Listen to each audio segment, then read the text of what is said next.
please do not extend the moratorium, because we see that even people who have ability to pay, whether it's individuals or corporates, are taking advantage under this moratorium and deferring payment. So there is some talk that there will be another extension of 3 months. It's going to hurt us and hurt the smaller NBFCs particularly. So I have noted the suggestions. I have made a note of the suggestions. I will not be able to comment on any one of them now, but I have made note of your suggestions.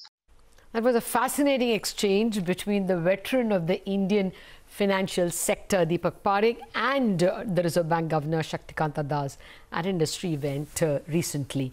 It laid bare a divide within corporate India. Lenders do not want the moratorium extended, certainly not the non-bank lenders, while some borrowers are still batting for an extension.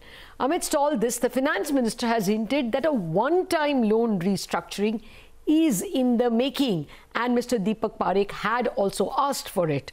The finance minister herself said that the government is actively engaged with the Reserve Bank of India on the issue of one-time loan restructuring. While banks are more welcoming of the loan restructuring, as are NBFCs, a former deputy governor of the Reserve Bank, N.S. Vishwanathan, recently warned on CNBC TV18 that a restructuring, if granted, must be very tightly targeted. Listening to the words of caution of Mr. Vishwanathan and a person who best represents banks, Rajneesh Kumar.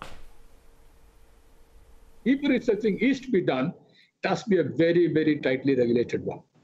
It can't be a very open-ended one. It cannot, it must have very tight conditionalities in terms of eligibility, contours, etc., than what had happened in the CDR time. Because I think the most important lesson we need to learn from, the 2008 on restructuring that happened was, we do not want to actually push the can down.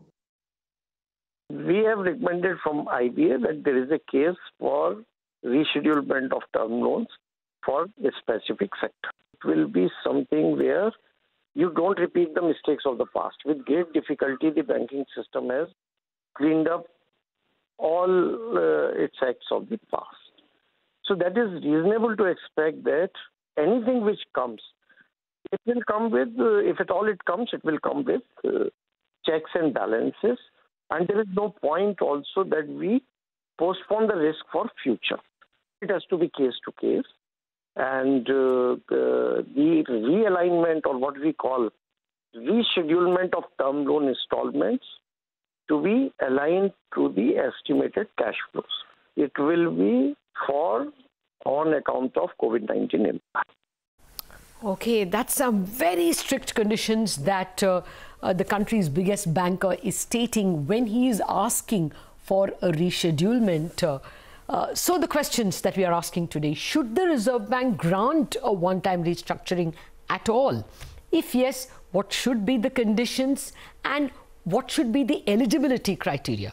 Joining me to take this discussion forward are three veteran bankers: Sunil Srivastava, former Deputy Managing Director of State Bank of India; V. Srinivasan, former Deputy Managing Director of Axis Bank; R.K. Bansal, Managing Director and CEO of Edelweiss ARC, and also former ED at IDBI Bank. Hopefully in a bit we should be getting the IBA CEO, Mr. Sunil Mehta, as well. Gentlemen, thank you very much for joining me.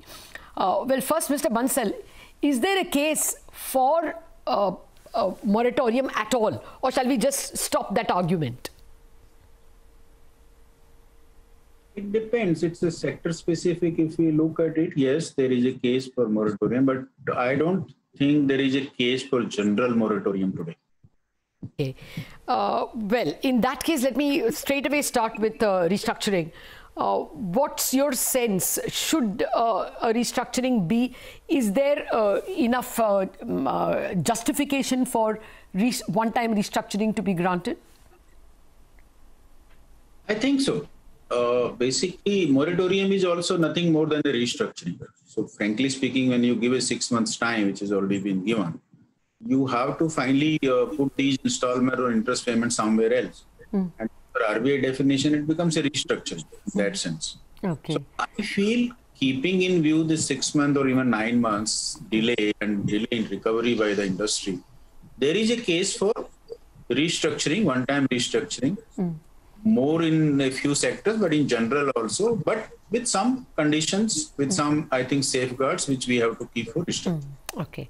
Srini, you know, both the banker and the central banker are on the same page in a sense. If you just heard Rajneesh Kumar and we quoted that appropriate soundbite to you, he also says that it should be only a lengthening of the time and it should be related to the cash flow of the entity. Are you in favor of any kind of reschedulement, and how can you make it so tight? How can you ensure it is not a repeat of what we saw between 2000 and 2015? Tata, one thing we should be clear. I think the bankers this time around will be a lot more conservative and a lot more tight compared to the previous cycle because of the experiences of the last almost 7-8 years. I think the bankers went into the last round of restructuring and know how it has gone and how it is to pick up the pieces, and still, I think they're still picking up the pieces and still not back on the rails. So I think the whole thing of trying to sort of push the can down the road, it just keeps rolling and you have to keep running after it. And that is something which needs to get avoided. And that's why I think whether RBI is lenient or not, the bankers are going to be a lot more strict this time around than before. That said, I think I would agree with Mr. Bansal that a one-time restructuring because of the pandemic is something which is needed, but with adequate safeguards. The way I would look at it is that you need to provide some relief because of the exceptional conditions.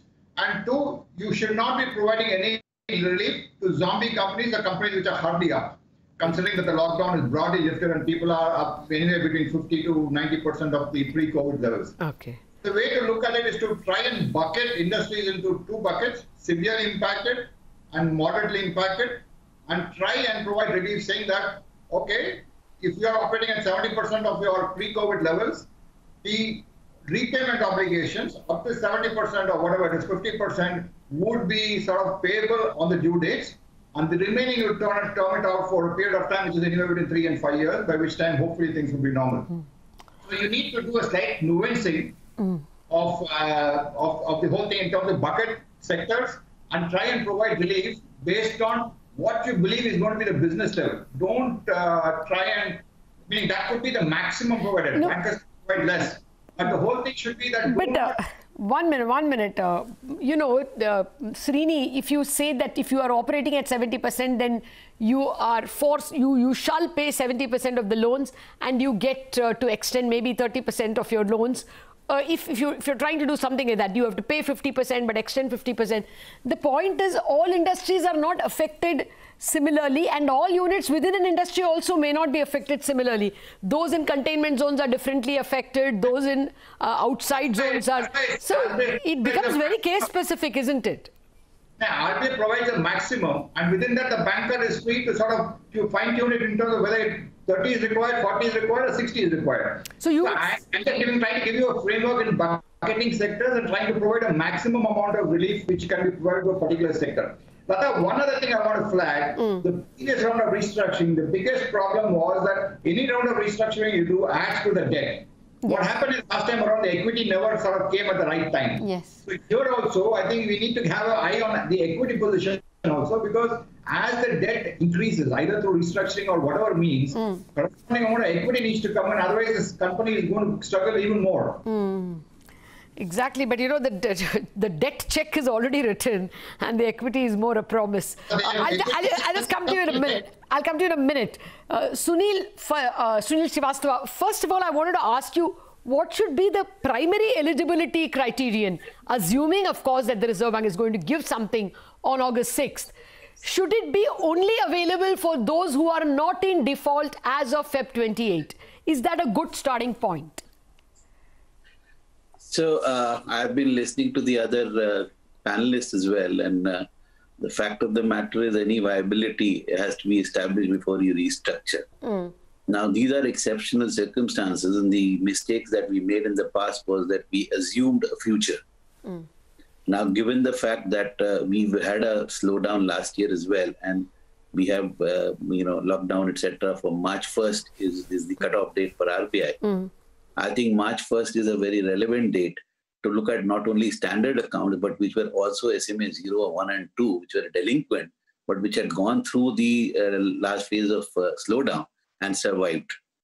These are the companies. Now, these companies... No, sorry, so what are you saying is that even if they are in SMA2, the fact that they have survived the previous slowdown makes them eligible? I mean, I was under the impression SMA0 should be the eligibility criteria. What you are saying is that even if they are 60 days overdue, you would rather give them, only they should not be 90 days. Is that your point? Lata, my point is, let's get real. The slowdown has impacted the economy last year fully, and there have been... No, this restructuring is not for that slowdown. This restructuring, I thought, is very clear, is for COVID, no?